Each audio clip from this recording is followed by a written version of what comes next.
Hi friends, இன்றைக்கி நம்ம வீட்டில் நியூ இயர்க்கு ஸ்பெஷல் வெஜ்ஜு சாப்பாடு என்னென்னு பார்த்தீங்கன்னா மாங்காய் ஊறுகாய் சட்னி வடை, அதுக்கப்புறம் அப்பளம், அதுக்கப்புறம் பார்த்தீங்கன்னா கேபேஜ் அண்ட் கேரட் பொரியல், அதுக்கப்புறம் பார்த்தீங்கன்னா பீட்ரூட் பொரியல், உருளைக்கிழங்கு மசால், அதுக்கப்புறம் பூசணிக்காய் பொரியல், கத்திரிக்காய் தொக்கு, அதுக்கப்புறம் உருளைக்கிழங்கு பட்டாணி போட்டு பால் கூட்டு, இந்த மாதிரி அருமையான 7 வகை காய்கறிகளோட 3 வகையான குழம்பு கறிகளோட சாப்பாடு பரிமாறணும்.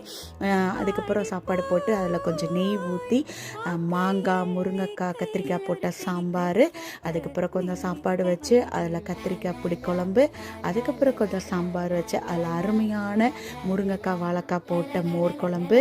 இந்த மாதிரி எங்களுடைய நியூ இயரை நாங்கள் சிறப்பாக ஒரு நல்ல வெஜ் சாப்பாடை வச்சு சிறப்பாக கொண்டாடினோம். அதே போல் ஹாப்பி நியூ இயர் எவ்ரிவன். உங்களுக்கு இந்த வீடியோ பிடிச்சிருந்தால் லைக் பண்ணுங்கள், கமெண்ட் பண்ணுங்கள், சப்ஸ்கிரைப் பண்ணுங்கள். பாய்.